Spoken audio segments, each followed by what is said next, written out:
ध्रुव जी की बन गई, प्रहलाद जी की बन गई, हो ये तेरो बड़ भाग्य रे, तेरी अच्छी बनेगी। बड़ा सुंदर वाचन किया है। गोकर्ण जी ने पिता के समस्त मोह को नष्ट कर दिया।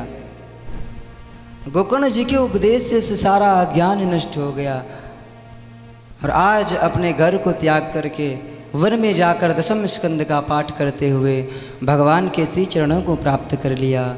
बोलो श्रीमद् भागवत महापुराण की।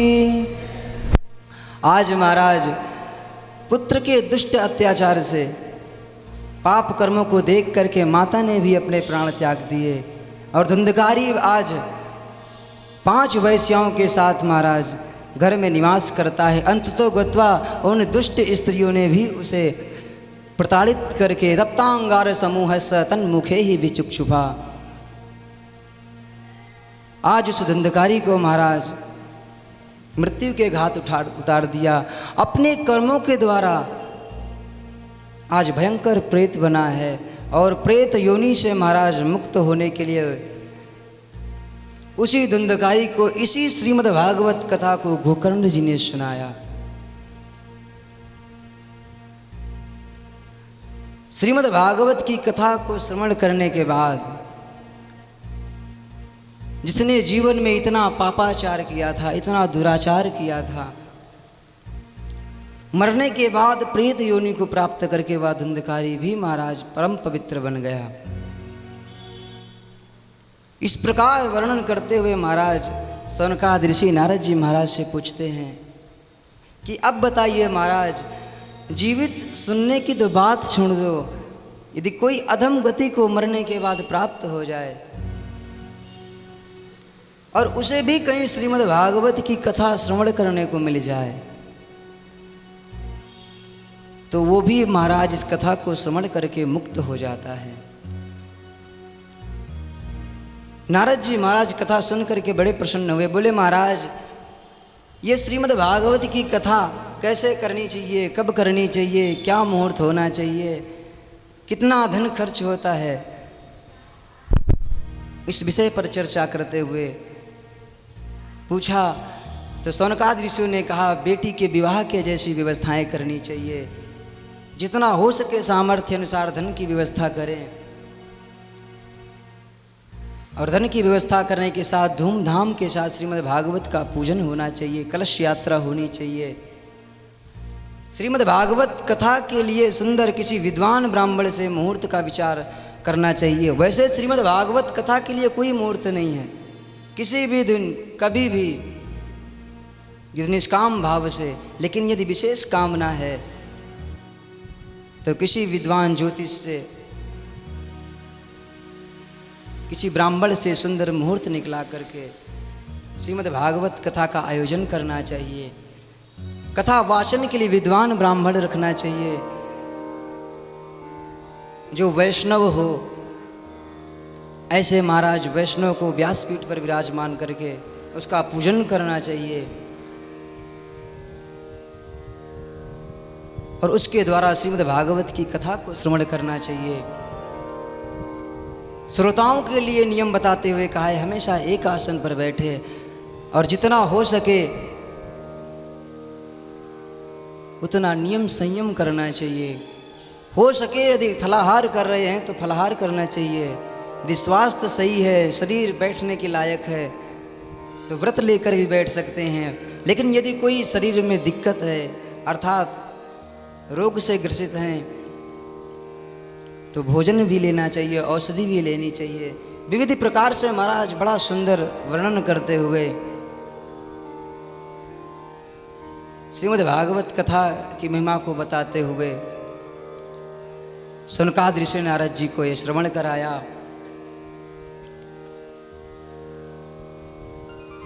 कल के समय में जो श्रीमद् भागवत की कथा रह गई थी,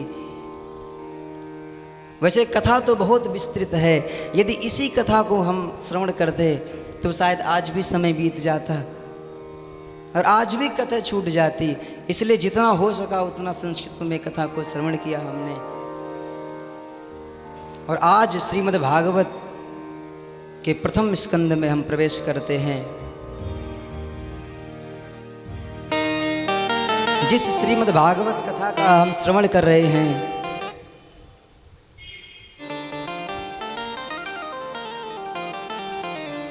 जिस श्रीमद् भागवत कथा का हम श्रवण कर रहे हैं, उस श्रीमद् भागवत कथा में 12 स्कंद है, 335 अध्याय है और यह 18,000 श्लोक की परम संहिता श्री सुखदेव जी के मुखारविंद से स्पर्श हुई।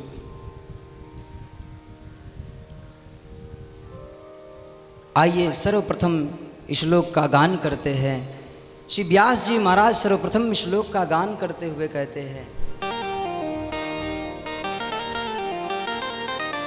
जन्माद्यस्य यतोऽन्वयादितरतश्चार्थेष्वभिज्ञास्वरा तेने ब्रह्महृदायादिकवये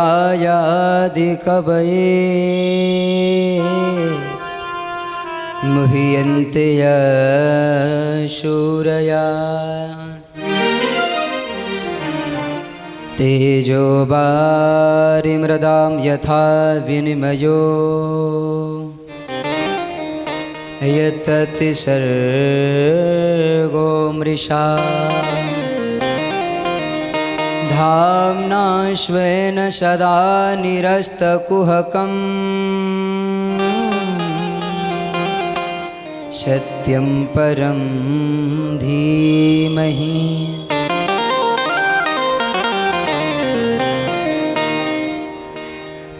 महाराज श्री व्यास जी ने सर्वप्रथम कहा सत्यम परम धीमहि, अर्थात इस श्रीमद् भागवत कथा के आरंभ में ये नहीं कहा किसी देवी या देवता को प्रणाम करते या उसका हम ध्यान करते हैं। कहते हैं सत्यम परम धीमहि, उस परम सत्य का हम ध्यान करते हैं। प्रथम श्लोक का आरंभ करते हैं। प्रथम श्लोक का आरंभ किया, जन्माद्यस्य यतः। जन्माद्यस्य सूत्रस्य, दो सूत्रों से महाराज, अथा तो ब्रह्म जिज्ञासा, अर्थात 4 वर्ण हैं, अथ अत ब्रह्म और जिज्ञासा।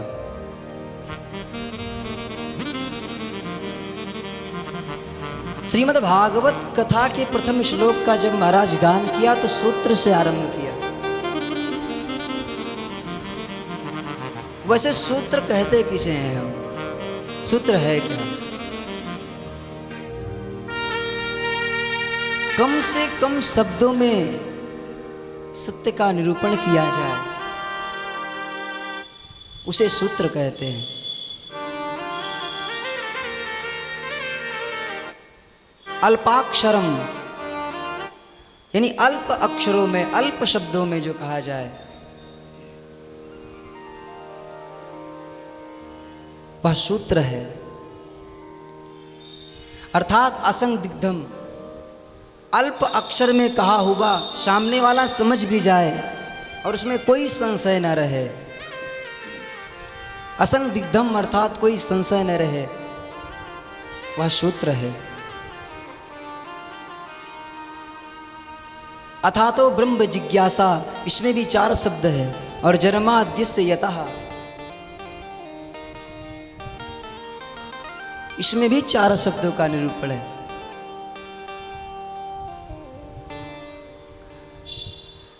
अर्थात अस्य जन्म,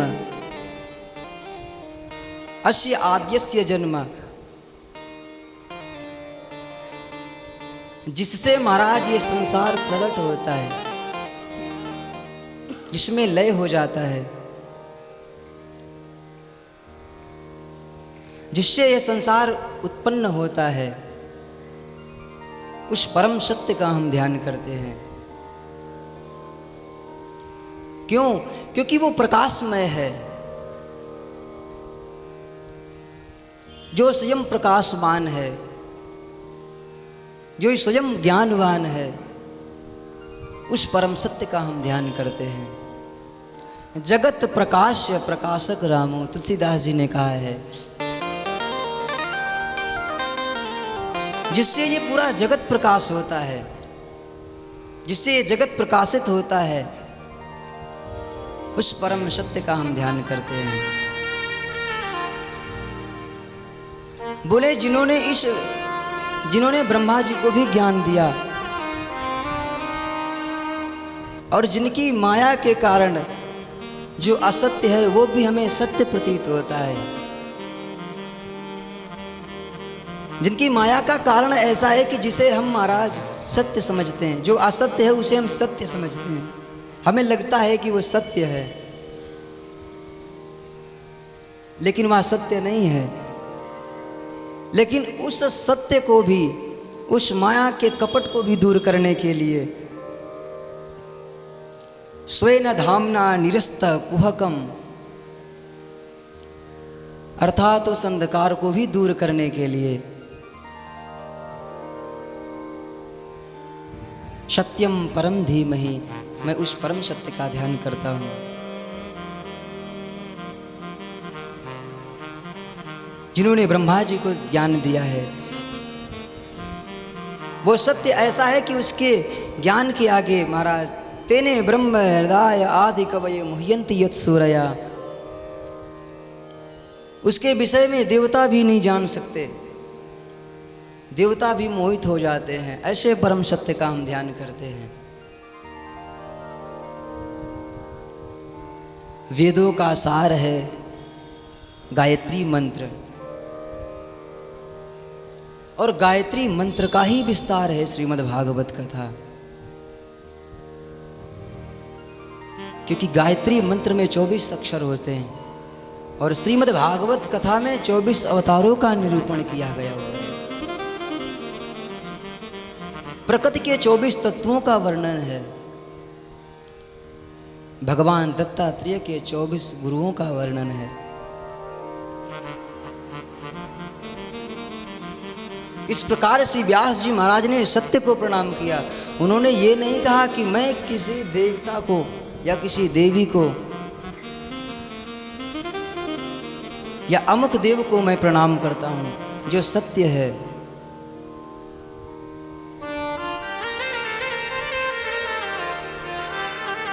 उस परम सत्य को हम प्रणाम करते हैं। द्वितीय श्लोक में महाराज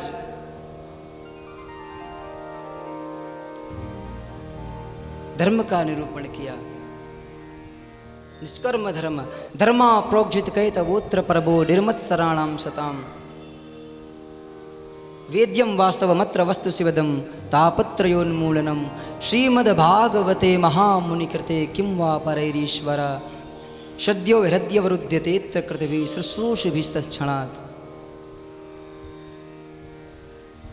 पहले में ध्येय, दूसरे में गेय और तृतीय में पेय, अर्थात किसका ध्यान करना चाहिए, किसका गान करना चाहिए और किसका पान अर्थात रसास्वादन करना चाहिए, किसे कानों से सुनना चाहिए, ये तीनों श्लोकों में निरूपण किया है। कि निगम कल्पतरोर्गलितं फलम सुखमुखादमृतद्रवसंयुतं, पिबत भागवतं रसमालयं, मुहुरहो रसिका भुवि भावुका, पिबत भागवतं रसमालयं, मुहुरहो रसिका भुवि भावुका। बोले निगम रूपी कल्पवेद, निगम रूपी वृक्ष से महाराज वेदों से प्रकट या पका हुआ फल श्रीमद् भागवत कथा है।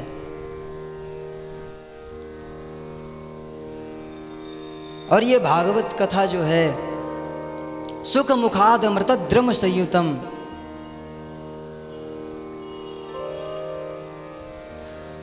अर्थात सुखदेव जी के मुख से स्पर्श होने के कारण अति सुंदर अति मधुर हो गया। क्योंकि सुख मुखाद अर्थात सुख जिसे स्पर्श कर ले वह फल कभी खट्टा नहीं होता। अब सुख के स्पर्श करने से वह फल मीठा होता है या फिर फल मीठा होता है, सुख उसी फल को महाराज चोंच मारता है, ये तो प्रभु ही जान सकते हैं। लेकिन सुख के मुख से स्पर्श किया हुआ फल कभी खट्टा नहीं हो सकता। इसलिए व्यास जी ने कहा सुख मुखाद मृत द्रव संयुतम पिबत भागवतम रसमालय मुहुरहो रसिका भुवि भावुका। हमेशा जितना हो सके अपने कानों से श्रीमद् भागवत कथा का पान करना चाहिए, इस रस को श्रवण करना चाहिए। अब कोई कहता है कि मैं बार बार श्रीमद् भागवत कथा सुनता हूं। श्रीमद् भागवत की कथा को जितनी बार सुनो उतनी बार ही कम है। मुँह रहो रसिका भुवि भावुका, एक बार नहीं बार बार जितना हो सके जितना सुनने को मिल जाए उतना इन कानों से भगवान की कथा को श्रवण करना चाहिए। तीनों श्लोकों में बड़ा सुंदर निरूपण करते हुए महाराज व्यास जी ने बताया है कि श्रीमद् भागवत कथा को बारंबार श्रवण करना चाहिए। नैमिषारण्य की परम पवित्र भूमि जहां पर महाराज सौनकादि 88,000 ऋषि विराजमान हैं,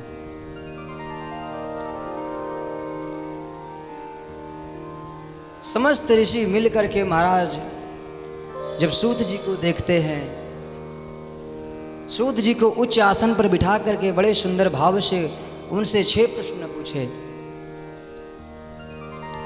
महाराज सूतम जानासि भद्रम ते भगवान सात्वताम पति, प्रभु आप जानते हैं, आपको सब कुछ ज्ञात है,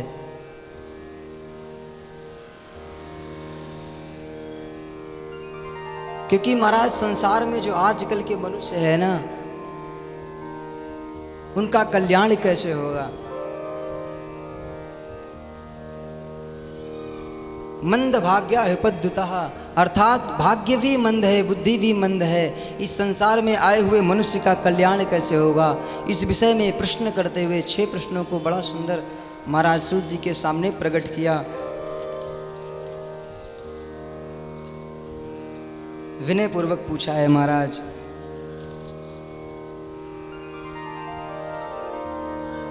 क्योंकि प्राये अल्पायुषा सभ्य कला यस्मिन युगे जना।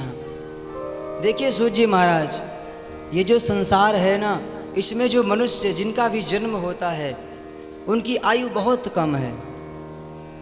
जीवन भर कोई ना कोई काम उनके लिए बना रहता है।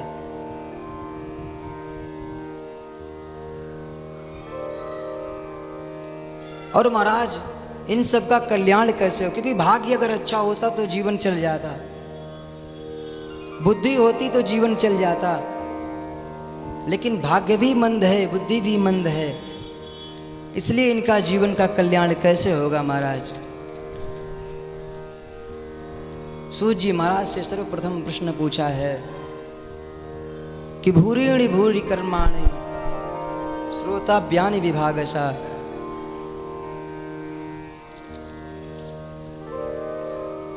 सबसे पहला प्रश्न पूछते हुए कहते हैं महाराज, मानव का कल्याण कैसे हो। क्योंकि मनुष्य के पास भगवान की चर्चा भगवान की कथा सुनने का महाराज उसके पास समय नहीं है। मनुष्य का कल्याण कैसे हो, कृपा करके आप बताइए। और महाराज शास्त्र तो बहुत हैं,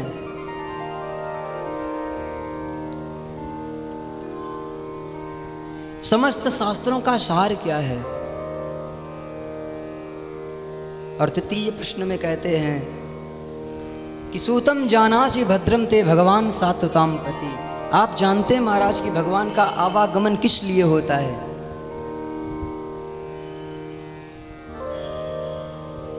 भगवान के अवतार कितने हैं, कृपा करके आप बताइए। और चौथा प्रश्न किया महाराज, भगवान के अवतार कितने हैं। पांचवें प्रश्न में कहा कि भगवान की लीला कथाओं का वर्णन कीजिए।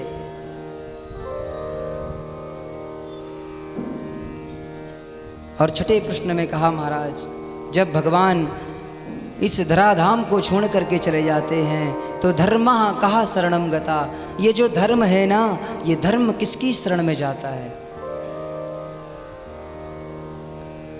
इन 6 प्रश्नों को सुन करके सूत जी महाराज प्रसन्न हो गए, आनंदित हो गए। क्योंकि संत का जीवन है, जब कोई परमार्थ हेतु प्रश्न करता है तो संत प्रसन्न हो जाते हैं। आज महाराज सौनकादि ऋषियों के द्वारा पूछे हुए प्रश्न से आनंदित होकर के महाराज सूत जी महाराज उत्तर दे रहे हैं।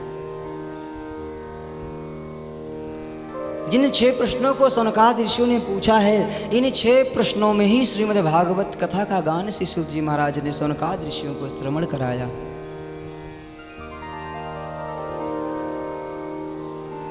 पर सूत जी महाराज ने कहा कि मैं आपको श्रीमद् भागवत की कथा सुनाऊं, कुछ आगे बोलूं, इससे पहले सबसे पहले मैं अपने गुरु भगवान का ध्यान करूंगा।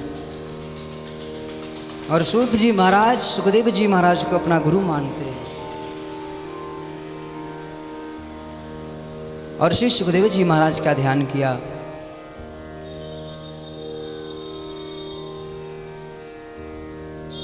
यम प्रव्रजन्तमनुपेतमपेतकृत्यं द्वैपायनो विरहकातरया जुहावा पुत्रेति तन्मयतया तरवोऽभिनेदोस् तं सर्वभूतहृदयं मुनिमानतोऽस्मि।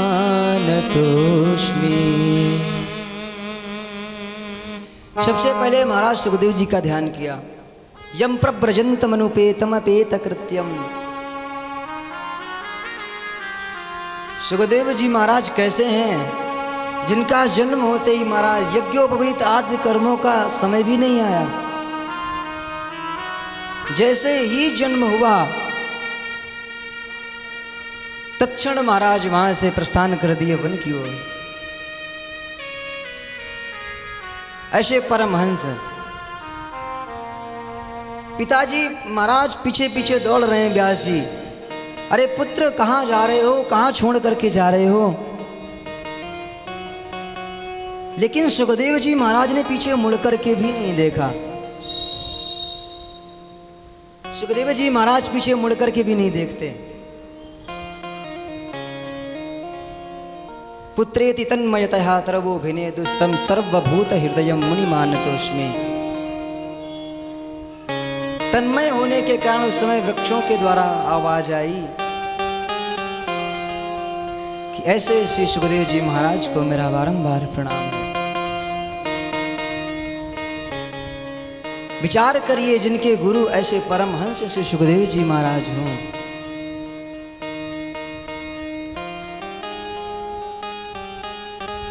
तो सूत जी महाराज क्या हो सकते हैं। सूत जी महाराज ने प्रथम श्लोक में गुरुदेव भगवान को प्रणाम किया।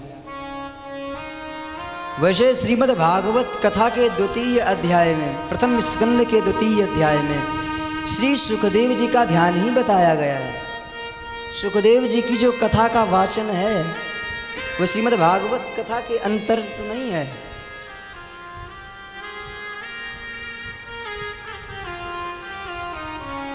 लेकिन फिर भी आइए कुछ क्षण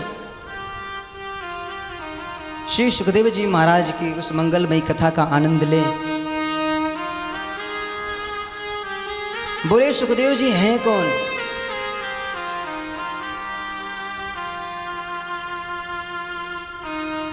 बोले सुखदेव जी महाराज जो है राधा रानी के सुख हैं।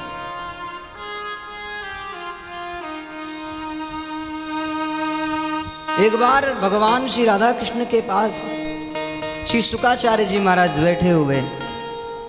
अब जब राधा जी के पास जाते हैं तो कृष्ण कृष्ण कहते हैं, और जब कृष्ण के पास आते हैं तो राधा राधा कहते हैं। तो मन में विचार आया कि कलिकाल आ रहा है और ये सुख है ना, भगवान ने विचार किया इस सुख को मैं धराधाम पर भेजूं, क्योंकि ये जाएगा सो आने वाले कलिकाल में मनुष्यों का कल्याण करेगा। मेरे दिए हुए ज्ञाने उपदेश को इस संसार में महाराज को बढ़ाएगा। बड़ा सुंदर प्रसंग आता है भगवान भोलेनाथ मां पार्वती का,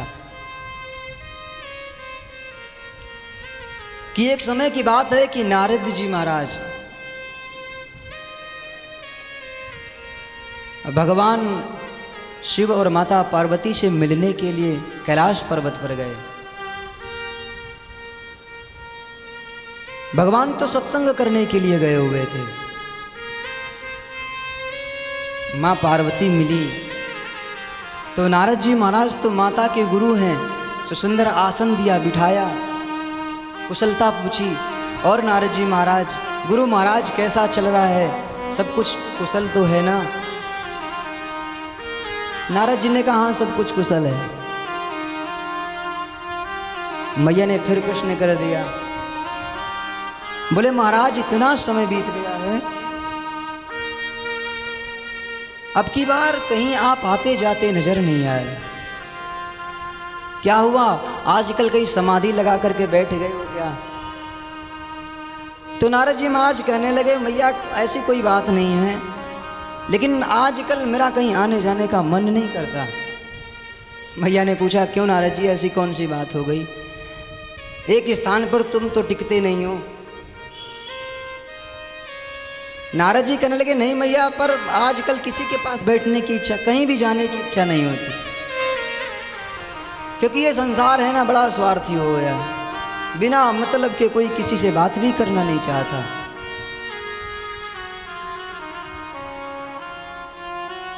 मैया ने कहा नारद जी महाराज, हो सकता है संसार में पृथ्वी लोक में ऐसा चल रहा हो, पर अपने कैलाश पर ऐसी कोई ऐसा कोई मेरा भाव नहीं है, न मेरा भाव ऐसा है, न मेरे भोलेनाथ का भाव ऐसा है। नारद जी ने कहा सो तो अच्छा है मैया, लेकिन पर पूरे ब्रह्मांड में मुझे लग रहा है कि बिना स्वार्थ के कोई किसी से बोलना भी नहीं चाहता।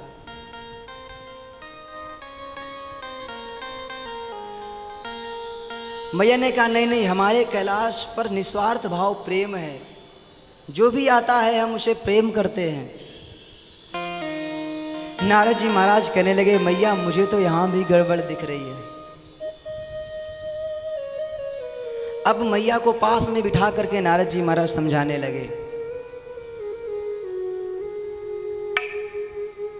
आप कह रही हो कि मेरे कैलाश पर भी निस्वार्थ भाव प्रेम चलता है, पर मुझे तो यहां भी गड़बड़ नजर आ रही है। मैया ने पूछा प्रभु आपको यहां पर कौन सी गड़बड़ नजर आ रही है? हम दोनों में इतना प्रेम है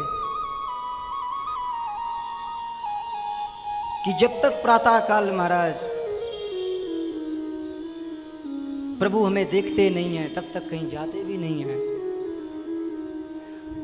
बाहर से यदि कहीं प्रवेश करेंगे अंदर तो सबसे पहले कुशलता पूछेंगे, सबसे पहले मेरे विषय में पूछेंगे। नारद जी ने कहा वो सब तो दिखावा है, अंदर की बात तो पता ही नहीं। मैया ने पूछा कौन सी बात है? बोले देख मैया मैं बता तो रहा हूं पर तू कहना नहीं। अब माता के जितनी जो ऐसी बात सुनी सो महाराज कौतूहल हो गया, अब तो रहा नहीं जा रहा है, कौन सी बात है?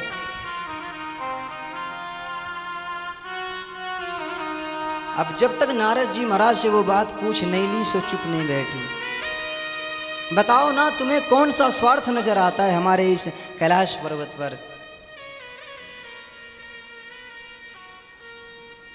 बोले तुम दोनों में प्रेम है तो ये बताओ कि भगवान भोलेनाथ जो अपने गले में मुंड की माला धारण करते हैं ये क्यों, ये किसकी है? कभी पूछा है उनसे कि गले में जो मुंडों की माला है ये किसकी है महाराज? अब तो मैया चुप हो गई। तो देखिए नारद जी, ऐसी बात नहीं है, प्रेम तो बहुत करते हैं, पर मेरी भी कभी ऐसी दृष्टि नहीं गई, मैंने भी पूछा नहीं, लेकिन पूछूंगी तो बता देंगे। नारद जी ने कहा बस यही तो बता रहा हूं। अब प्रेम है वो तुम जानो, तुम्हारा काम जाने, लेकिन मुझे तो हर जगह स्वार्थ नजर आता है। अब बस इतना कह करके नारद जी कहते हैं मैया अब मैं चल रहा हूं।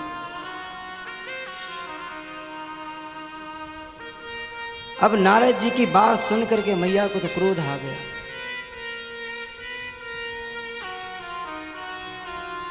नारद जी महाराज तो सही बात कह रहे हैं,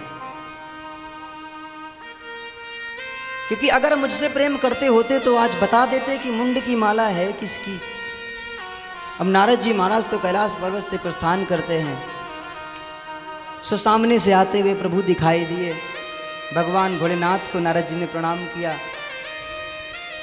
भोलेनाथ ने कहा नारद जी इतनी जल्दी कैसे जा रहे हो, आओ 2 मिनट सत्संग हो जाए। नारद जी ने कहा महाराज सत्संग तो बाद में करेंगे, पहले जाओ, आपको मैया याद कर रही है।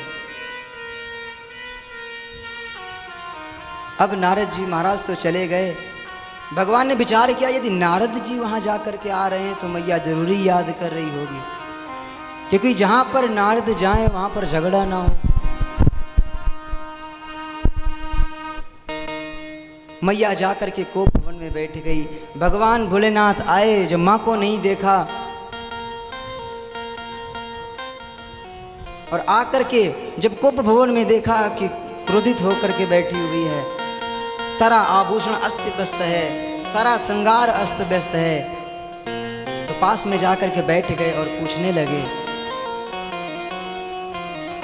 कि देवी आज क्या हो गया, कभी मेरे आने पर आप तो इतना प्रसन्न रहती थी, आज इतना ये सारा श्रृंगार आपका अस्त व्यस्त है, आप इस प्रकार उदास क्यों हो? सोई महाराज मैया भगवान पर बरस पड़ी। नारद जी आए थे महाराज, नारद जी ने कहा कि पूरा संसार स्वार्थी है, और नारद जी सही कह रहे थे। आज तक मैं बड़े भक्ति भाव से प्रेम से आपकी सेवा कर रही थी, लेकिन आप महाराज ऊपर से तो महाराज काले और अंदर से हृदय से भी काले हो। भगवान ने कहा अरे मैंने ऐसा कौन सा कपट कर दिया? मैया ने पूछा कि ये जो गले में जो मुंड की माला धारण कर रखी है ना, ये मुंड की माला है किसकी? आज तक आपने कभी नहीं बताया।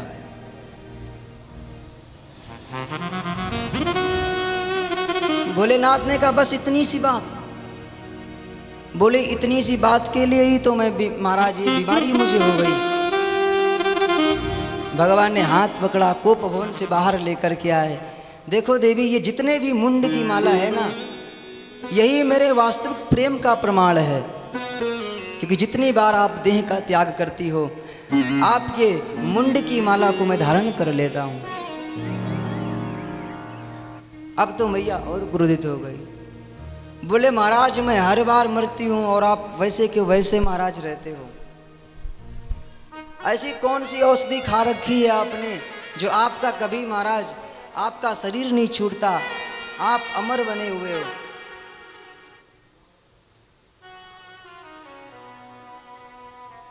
मेरा हर बार आना जाना होता है, पर आप वैसे के वैसे बने रहते हो। तो भगवान ने समझाया, देवी मैंने अमर कथा श्रवण कर रखी है, अर्थात श्रीमद् भागवत कथा, जिसके श्रवण करने से आने जाने का चक्र समाप्त हो जाता है। मैया ने कहा प्रभु जब मेरा बार बार आना जाना होता है तो कृपा करो मुझे भी भागवत की कथा श्रवण कराओ, ताकि मैं भी महाराज आपके जैसे आवागमन के इस चक्र से मुक्त हो जाऊं।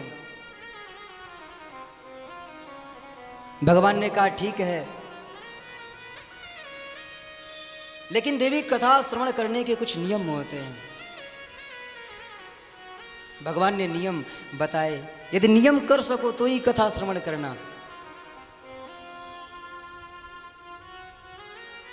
बताया कि एक आसन पर बैठना है, जब तक कथा चले कहीं उठ करके नहीं जाना है। जब तक कथा चले तब तक व्यर्थ के जो संशय हैं, घर के जो काम हैं, उन कामों में नहीं लगना है। और आप सब जानते हैं कि मैया ने कथा सुनी लेकिन कथा पूरी नहीं सुन सकी, नींद आ गई। क्योंकि जब हमारा मन हमारे वश में नहीं होता है, जब हम एक आसन पर नहीं बैठते हैं, क्योंकि आजकल कथा तो हम भी सुनते हैं, इससे पहले भी आपने कथा बहुत कथाएं सुनी हैं। वैसे कथा तो बार बार श्रवण करनी चाहिए, लेकिन पहले भी आपने कथा सुनी है। लेकिन कथा का पूर्ण लाभ क्यों नहीं मिलता है? कभी तो फोन डिस्टर्ब कर देता है आपको, कभी तो घर के काम डिस्टर्ब कर देते हैं, कभी तो हम बैठे यहाँ होते हैं पर मन हमारा कहीं दूसरी जगह होता है। जानते सब हैं, हमारा मन नहीं लगता, हम एक आसन पर बैठ नहीं पाते। यही भगवान ने समझाया कि एक आसन पर बैठना है, मन से कथा श्रवण करनी है, और जब तक श्रवण करो तब तक हुंकार भरनी है।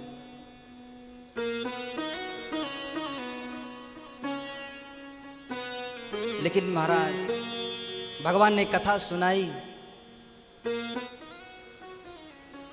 और कथा में महाराज मैया को नींद आ गई। ठाकुर जी की कृपा हुई कि एक सुख पक्षी महाराज, सुख पक्षिणी का एक अंडा रखा हुआ था, उसमें से महाराज जीव का प्रादुर्भाव, भगवान की कृपा हुई, उसमें से एक सुख पक्षी प्रकट हुआ। भगवान ने उस स्थान को एकांत कर दिया था, और बैठ करके भगवान आसन लगा करके माँ को कथा श्रवण करा रहे हैं। कथा चल रही है, माँ को बीच में नींद आई, और वह सुख पक्षी भी भागवत की कथा श्रवण कर रहा है। अब अमृतमयी कथा चल रही है, जिसके पूर्व कर्म अच्छे होते हैं उसे कभी सत्संग उससे दूर नहीं होता। ये सुख जो है भगवान का सेवक था, तो उसे याद आया कि मेरे ठाकुर की कथा चल रही है, और ये कथा अगर मैया हुंकारा भरना बंद कर देती है तो श्रीमद् भागवत कथा से मैं वंचित रह जाऊंगा।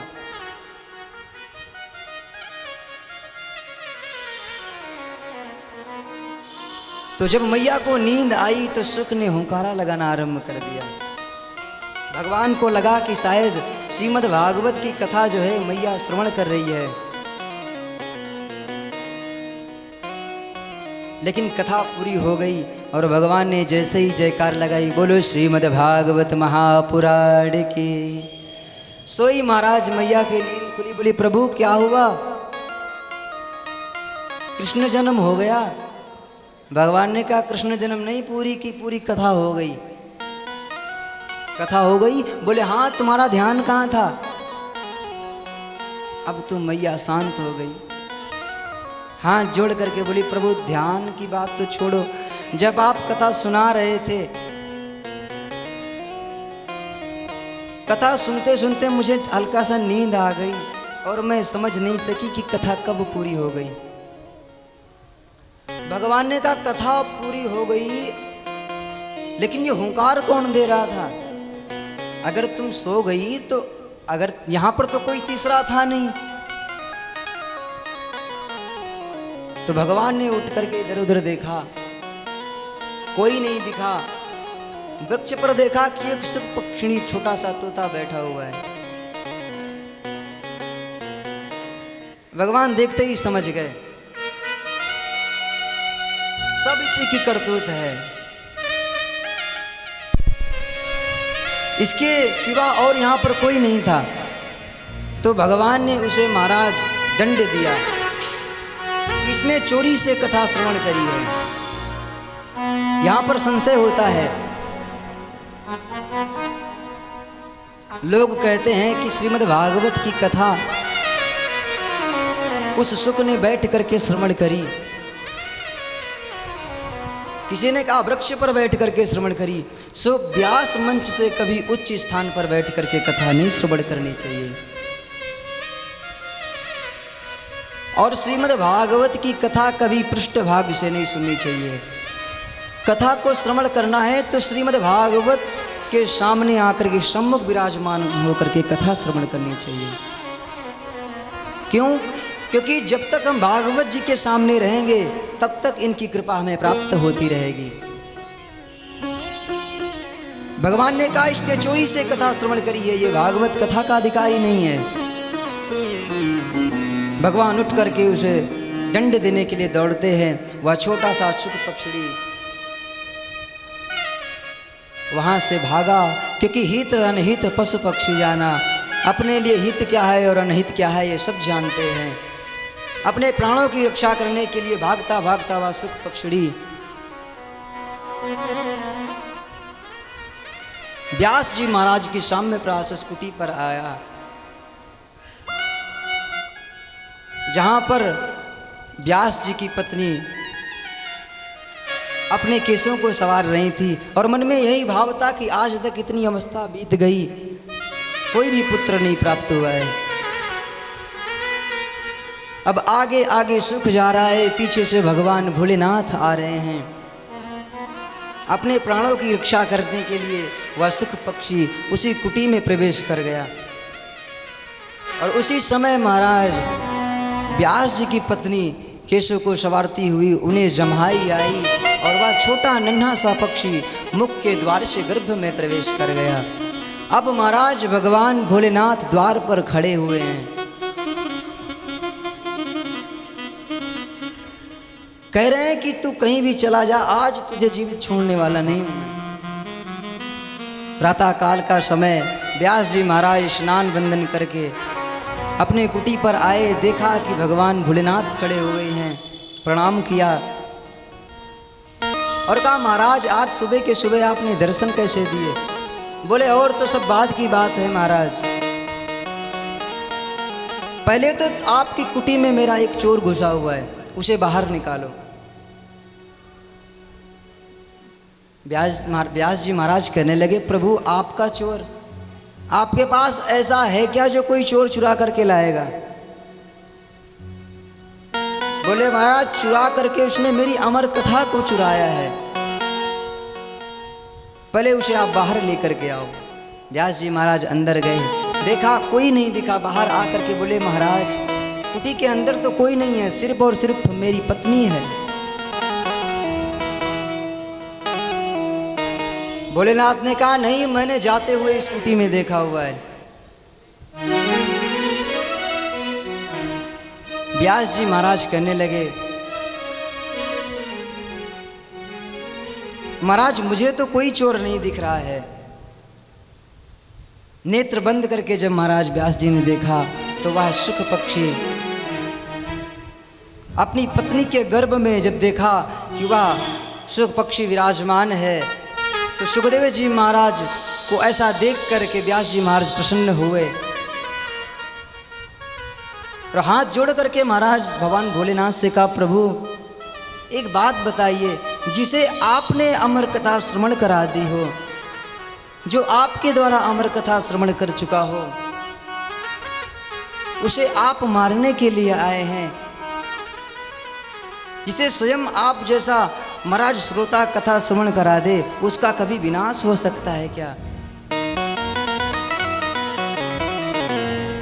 भगवान भोलेनाथ को ध्यान आया,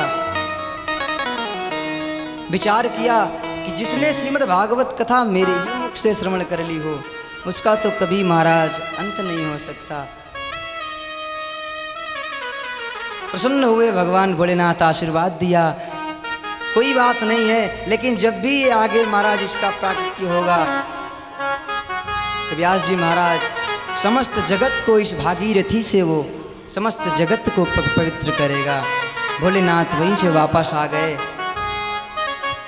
धीरे धीरे समय बीता है महाराज, 12 वर्ष हो गए हैं। व्यास जी महाराज को चिंता हो रही है, प्रार्थना करते हैं सुखदेव जी महाराज जी से कि अरे पुत्र इतना समय बीत गया है, तुम्हारी माँ को बड़ी पीड़ा होती है,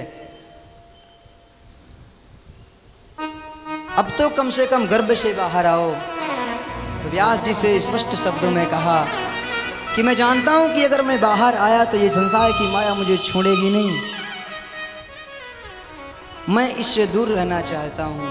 व्यास जी ने समझाया आपको कोई माया ग्रसित नहीं करेगी,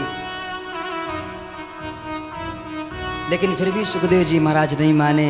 अंत तो गत्वा भगवान को भी कहना पड़ा कि तुम्हें महाराज कोई माया नहीं स्पर्श करेगी।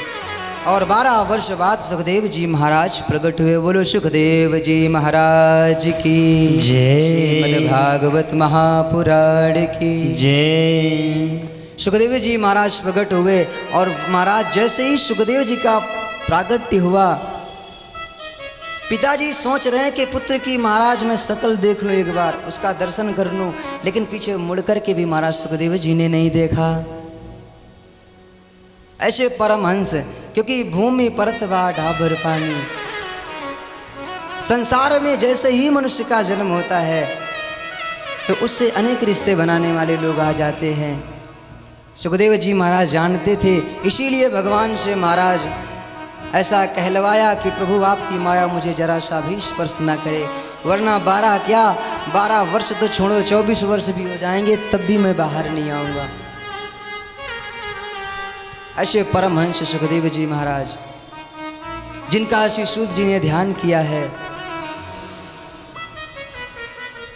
सबसे प्रथम श्लोक का महाराज वर्णन करते हुए, अर्थ बताते हुए श्री सूत जी महाराज कहते हैं कि सौनकादि ऋषियों, हर मनुष्य चाहता है कि मेरा कल्याण कैसे हो, और आपका प्रश्न भी है कि मनुष्य का कल्याण कैसे हो।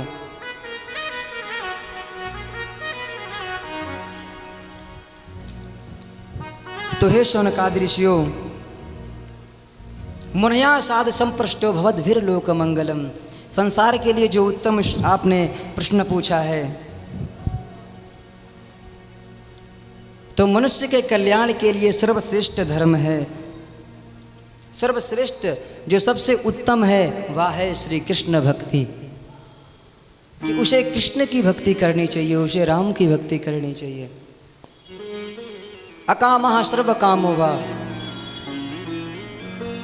निष्काम भक्ति। आजकल के समय में जो भक्ति हम करते हैं, इस भक्ति की बात नहीं की है। भक्ति इतनी नहीं कि हमें पुत्र प्राप्त हो जाए, सो हम जा करके भगवान लड्डू गोपाल प्रभु को, ठाकुर जी को एक धूप जलाएंगे, एक दीपक जलाएंगे, ऐसी भक्ति की बात नहीं कर रहे हैं। बोले फिर, बोले निस्वार्थ भाव। आज के समय में लोग कैसी भक्ति करते हैं, कामना को पहले रख देते हैं, कामना पहले प्रकट कर देते हैं। महाराज मेरा ये काम होना चाहिए, मिठाई मैं तभी लेकर के आऊँगा। ऐसा लग रहा है कि ठाकुर जी मिठाई के भूखे हैं। कहीं भी किसी मंदिर में हम जाते हैं, सिर्फ और सिर्फ हमारी महाराज कामना ही रहती है। और सच बताएं, आप सब बैठे हैं, आप सब जानते हैं, शायद ही कोई हो और शायद ही कोई दिन हो या वर्ष हो, यदि मंदिर तीर्थ में हम जाएं और बिना कामना के जाएं, और कामना मेरी ये हो कि कृष्ण की प्राप्ति हो जाए, ऐसी कोई कामना नहीं रहती।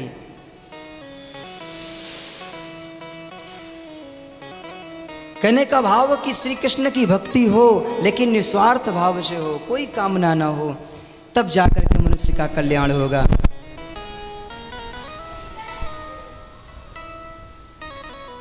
अरे हम दान भी करते हैं ना, तो अगर दान करते हैं तो उससे दुगना मांगते हैं कि आज प्रभु हमने इतना दिया है तो कल मेरा इतना होना चाहिए।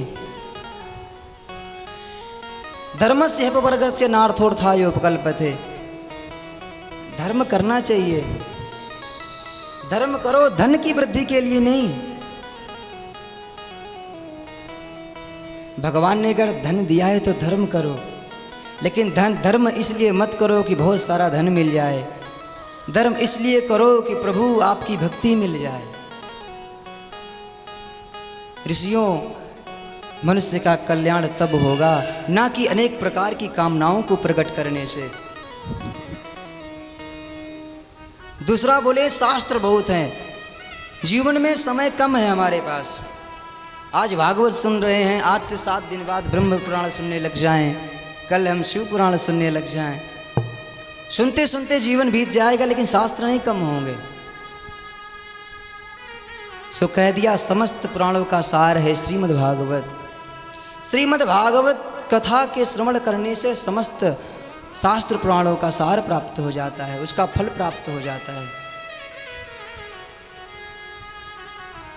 और बोले भगवान के अवतार कितने हैं? बोले भगवान के 24 अवतार हैं, जिनका श्रवण हम आगे की कथा में करेंगे। भगवान की लीला कथाओं का प्रश्न किया। बोले भगवान की लीला कथाओं का वर्णन हम श्रीमद् भागवत कथा में प्राप्त करेंगे। और बोले महाराज धर्म किसकी शरण में जाता है? यदा यदा ही धर्मस्य ग्लानिर्भवति भारत।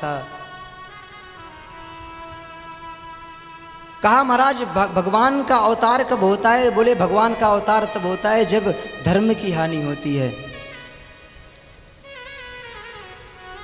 जब धर्म पर अत्याचार होता है तब भगवान का अवतार होता है। इस प्रकार बड़ा सुंदर उत्तर देते हुए और सौनकादि ऋषि श्रवण करते हुए प्रश्न करते हैं, महाराज जिस भागवत कथा को आप श्रवण करा रहे हो महाराज, इस श्रीमद् भागवत कथा को किसने लिखा, कब लिखी गई? इस विषय में आप जरा प्रकाश डालिए। तो सूत जी महाराज श्रवण कराते हुए बोले कि एक समय की बात है कि व्यास जी महाराज प्रातःकाल स्नान संध्या वंदन करके अपने आसन पर विराजमान हैं। नेत्र बंद करके संसार के कलिकाल में संसार में आए हुए मनुष्यों के ऊपर जब महाराज दृष्टिपात किया तो देखा कि अनेक प्रकार के पापों से ग्रसित इस मनुष्य का कल्याण कैसे होगा। तो एक वेद बनाया, उस वेद के 4 भाग किए। फिर भी देखा कि मनुष्य पर कोई प्रभाव नहीं पड़ रहा है, तो पंचम वेद महाभारत का निर्माण किया। लेकिन फिर भी ये भाषा भी जब समझ में नहीं आई तो धीरे धीरे करते करते महाराज 17 पुराण भी लिख डाले। लेकिन फिर भी मनुष्य पर कोई प्रभाव नहीं पड़ा।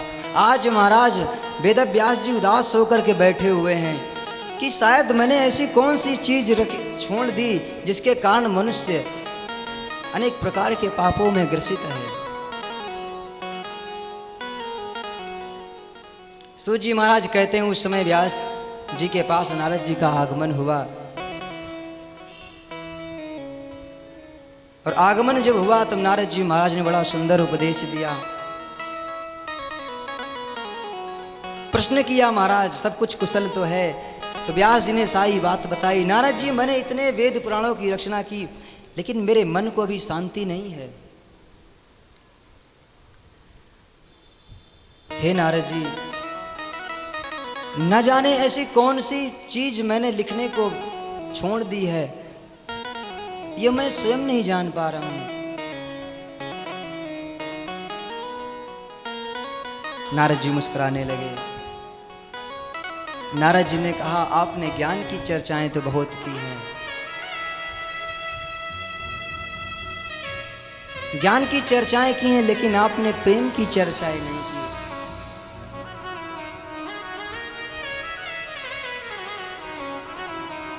आप ऐसा करिए प्रभु के प्रेम की चर्चाओं को करिए महाराज, भगवान की लीला कथाओं का वर्णन करिए, क्योंकि उन्हीं भगवान की कृपा से आज मैं ब्रह्मापुत्र नारद बन करके महाराज भ्रमण कर रहा हूं। नाम संकीर्तन की कृपा से ही। नारद जी महाराज बड़ा सुंदर उपदेश देते हैं और उस चतुर्थ श्लोकी श्रीमद् भागवत कथा को व्यास जी को प्रदान किया। अपने पूर्व जन्म का चरित्र का वर्णन करते हुए कि महाराज मैं एक दासी का पुत्र था, लेकिन संतों का संग करके भगवान के नाम की कृपा से आज मैं ब्रह्मा पुत्र नारद बन करके भ्रमण कर रहा हूँ। आप भगवान के गुणानुवाद को गाइए, ये निश्चित संसार के जो मनुष्य हैं ना, उनको इससे प्रेम होगा और उनका कल्याण होगा, इसमें कोई संशय नहीं है। इस प्रकार नारद जी ने श्रीमद् भागवत कथा चतुर्थ श्लोक की श्रीमद् भागवत कथा व्यास जी को प्रदान की। जिस श्रीमद् भागवत कथा को हम श्रवण कर रहे हैं, उस भागवत को सर्वप्रथम महाराज भगवान नारायण ने ब्रह्मा जी को प्रदान किया, जिसके केवल 4 श्लोक थे। ब्रह्मा जी ने नारद जी को प्रदान किया और नारद जी ने आज व्यास जी को प्रदान किया है। और व्यास जी महाराज ने नारद जी की बात मान करके आज प्रभु के चरण कमलों में ध्यान लगाया और उस चतुर्थ श्लोकी भागवत का व्याख्यान किया है। तो आज महाराज जैसे ही ध्यान करके भागवत जी का ध्यान किया, भगवान के चरित्रों का ध्यान किया, तो भागवत की भागीरथी प्रकट हो गई और धीरे धीरे महाराज वाचन करते हुए, लिखते हुए महाराज धीरे धीरे श्रीमद् भागवत कथा के 12 स्कंद 335 अध्याय और 18,000 की ये महान ग्रंथ श्रीमद् भागवत महापुराण आज व्यास जी ने लिख करके रख दी। अब भागवत की कथा लिख तो दी, लेकिन विचार किया कि श्रीमद् भागवत कथा ये ग्रंथ जो है 18,000 श्लोक हैं, आखिर किसको प्रदान की जाए जो इसका प्रचार करे। इस गूढ़ रहस्य को समझने वाला है कौन। उस समय याद आया कि मेरा जो पुत्र है उससे ज़्यादा परमहंस वैरागी और कोई नहीं हो सकता। और इस भागवत कथा में यदि वास्तविक प्रेम है, यदि इसमें कुछ है, यदि भगवान की लीला कथाओं से मनुष्य भगवान के वशीभूत हो सकता है, उनकी शरण प्राप्त कर सकता है, तो इसे भरोसा किसे जाए। तो अपने महाराज शिष्य को बुला करके 1-2 श्लोक पढ़ाए और कहा, जाओ जहाँ पर मेरा पुत्र समाधि लगा करके बैठा हो वहीं पर जाकर के इस कथा का वाचन करना, इन श्लोकों को गाना, और जब वो कहे कि मुझे और श्लोक श्रवण करने हैं तब उसे मुझे बताना कि अपने पिता के पास जाओ, वहाँ पर एक नहीं 18,000 श्लोक की संहिता विराजमान है। आज गुरु का आदेश पाकर के शिष्य गए, सुखदेव जी महाराज जहाँ पर समाधि लगा करके बैठे थे वहाँ पर बड़ा सुंदर वाचन किया है कि बरहा पीठम नटवर वपो कर्णयो कर्णिकारं बिभ्रदवाशा कनककपिशं वैजयन्तीं च माला रन्ध्रान् वेणुरधरशुधया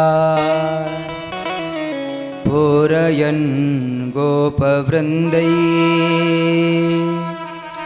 वृन्दारण्यं स्वपदरमणं प्राविशद्गीर्तकीर्तिः। एक श्लोक का गान किया। इस श्लोक में इतना सुंदर भाव है कि सुखदेव जी महाराज की समाधि खुल गई। सुखदेव जी महाराज की जैसे ही समाधि खुली, सुखदेव जी महाराज ने विचार किया शायद कोई मेरे ध्यान को अलग करने के लिए वाचन कर रहा है, तो फिर नेत्र बंद कर लिए, लेकिन उस भाव को सुन रहे हैं। वरहा पीठम नटवर बपु कर्णयो कर्णिकारम।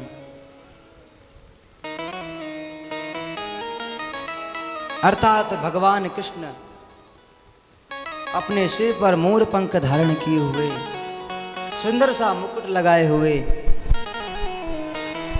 नटवर वपुः अर्थात सबसे सुंदर,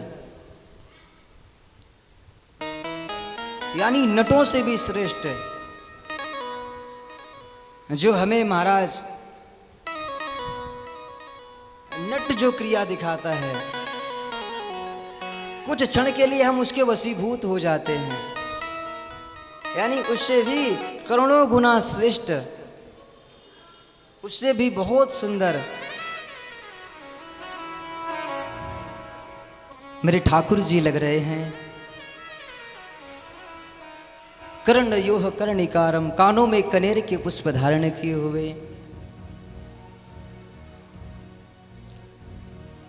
बिभ्रदवासा कनक कपिशम वैजयंतीम चमालाम। भगवान के सुंदर वक्षस्थल पर पीतांबर धारण है। वैजंते की माला धारण किए हुए भगवान, वृंदारण्यम शपद रमणम, वृंदावन की गलियों में भ्रमण करते हुए, गैयों को चराते हुए आज वृंदावन में प्रवेश कर रहे हैं। सुखदेव जी को लगा कि शायद कोई ध्यान भंग करने की इच्छा कर रहा है, तो उसी समय दूसरा श्लोक वाचन किया कि अहो वकीयम स्तनकालकूटम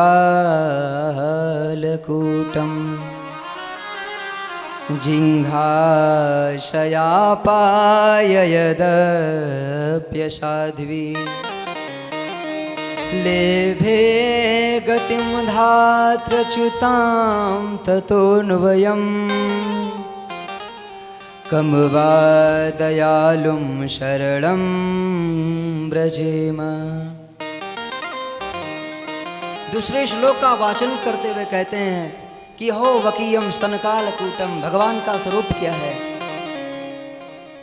ठाकुर जी का स्वरूप ऐसा है कि जो कोई विष भी पिलाना चाहे ना,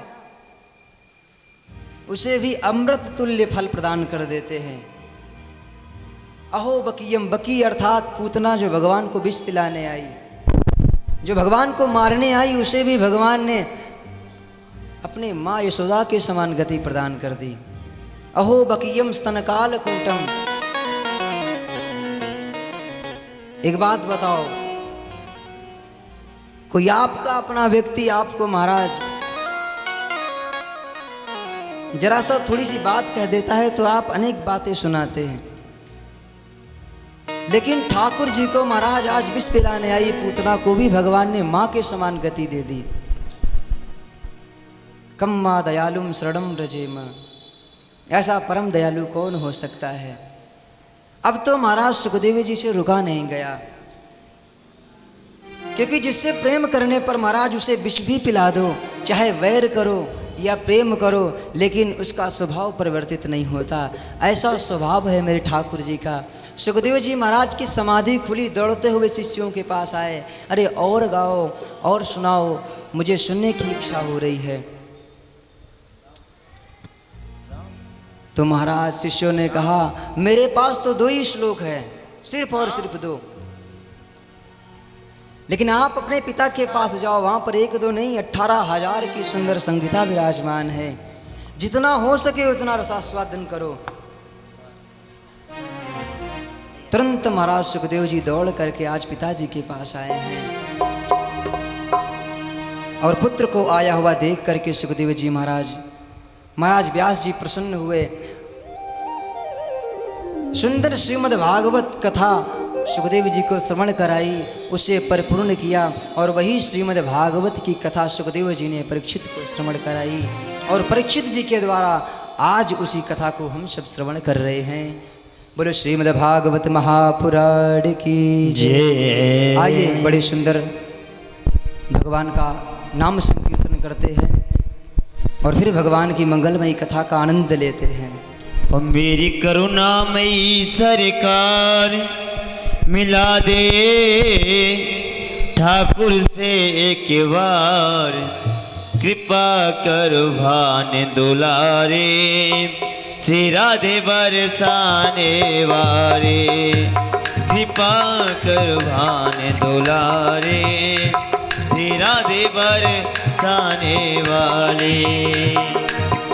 मेरी करुणामयी सरकार, सरकार, मेरी करुणामयी सरकार, मिला दो ठाकुर से एक बार, कृपा करो भान दुलारे, श्री राधे बरसाने वारे, कृपा करो भान दुलारे, श्री राधे बरसाने वारे।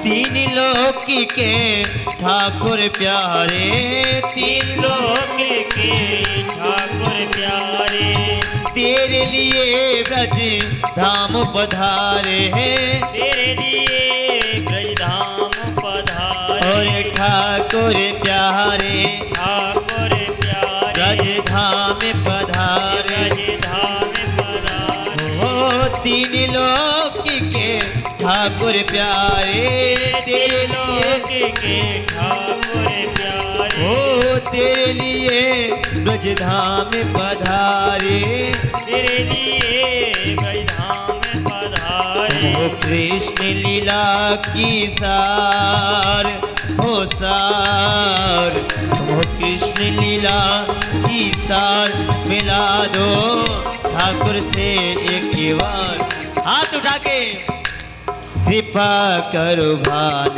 दुलारे, श्री राधे बरसाने वारे, कृपा करो भान दुलारे, श्री राधे बरसाने वारे। जय हो।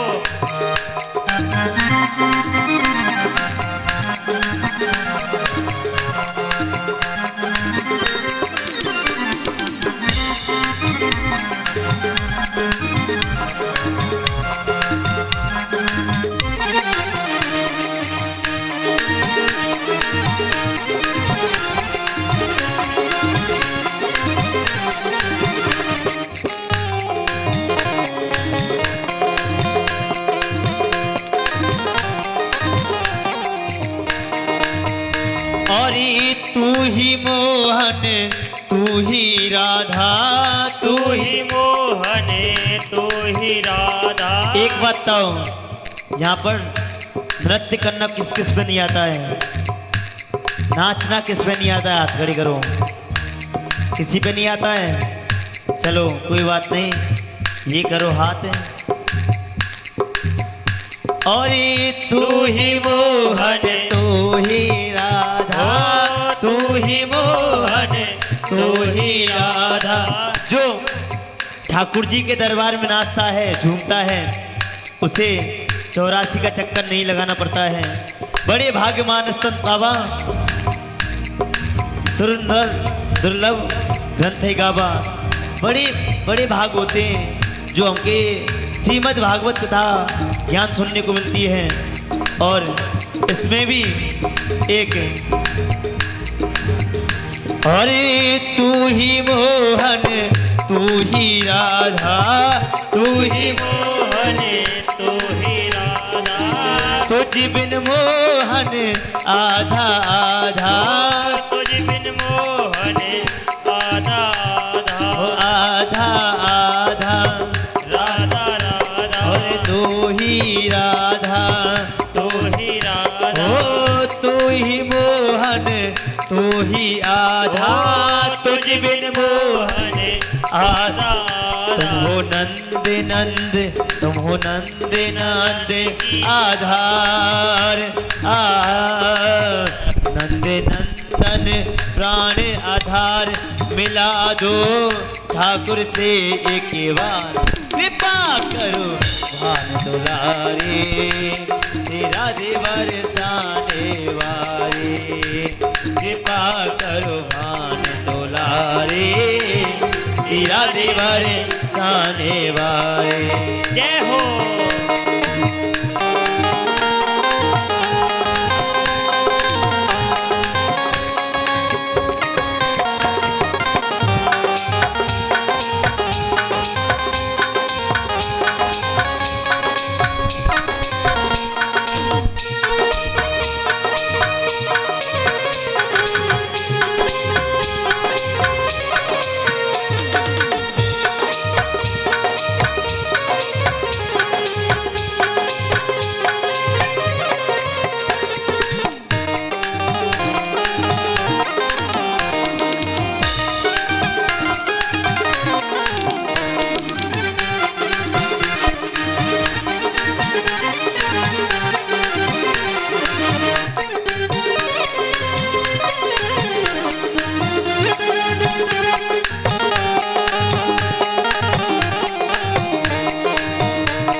सोया भाग्य जगा दे, मेरा सोया भाग्य जगा दे। हाथ खड़े करो जिनको अपना सोया भाग्य जगवाना है ठाकुर जी से।